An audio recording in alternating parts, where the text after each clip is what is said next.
Okay, here's my final project for CMSC.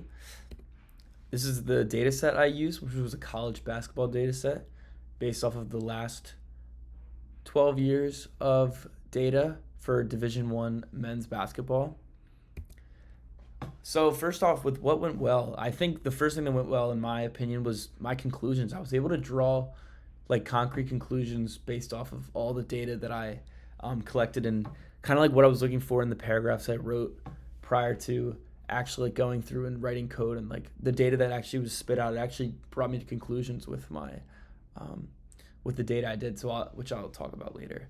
Another thing that went well is the ability to like manipulate the data. I was really surprised by Python and like how capable it is of like really being helpful and being able to like tweak little things that can spit out data for you that's actually really useful. And I think I surprised myself with like how I was able to do it based on what I learned in this class. So that was really cool, and I think that's something that went well. With what didn't go well, two of the outcomes from the actions of the two of the three actions that I did in my data kind of were just uncorrelated, which was a little something that I wasn't too happy with. But I was still able to draw from a conclusion that I shouldn't base free throw rate to wins or my other the other data link I had. And then the other thing that didn't go well was the initial things I want to do with my data were a little bit too far out of like what I knew how to do in Python, and they were just too difficult. So in terms of my original thoughts on what I would do in this project, that's something that didn't go well because I wasn't able to go through with those. So things I learned were the data capabilities of Python. I think they were really cool to just be able to like see how many different things you can spit out with the data, and how you can like draw conclusions and just like make little tweaks that like change like all different types of data that get spit out and how you orient it. And I thought that was really cool. And the other thing I learned is that I really enjoyed like working with the data and just like changing things, like I said, and just seeing all the capabilities that Python has with data and like a data set.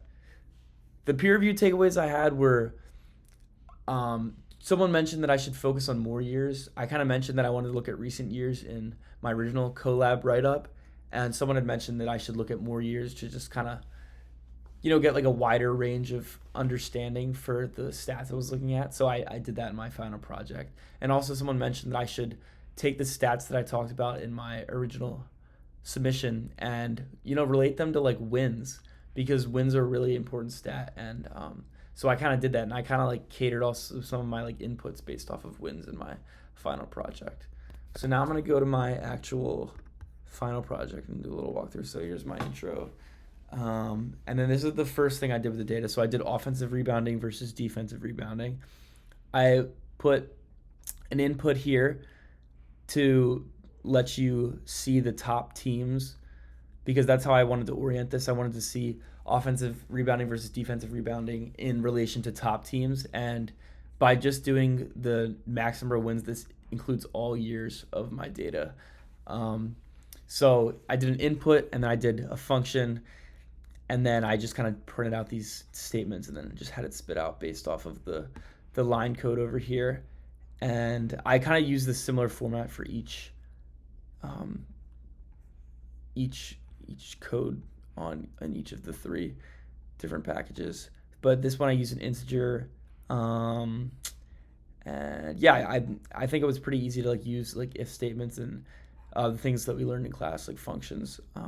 Yeah, I think those were pretty applicable. The next thing I did was free throw rates versus wins.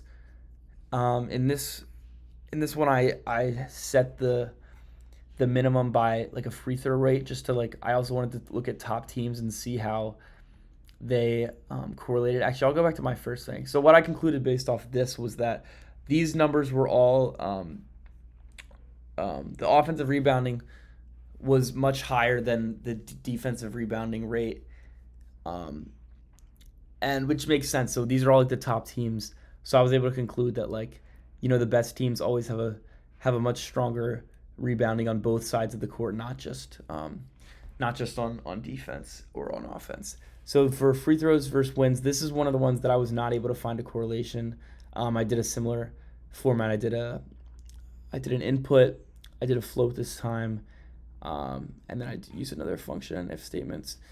And yeah, for this one, there was really no correlation because you see some of the teams had 8 wins, some of them had 24 based on their free throw rate, so it really didn't tell me much. And then field goal percentage versus offensive rebounding, also used an input just to filter out the data, which I think was really helpful to be able to do, and just kind of like show me the teams that were at the top, and because that's really what I wanted to look at, and just see like the different team names. I thought that was pretty cool, to just see like how these teams did over the years.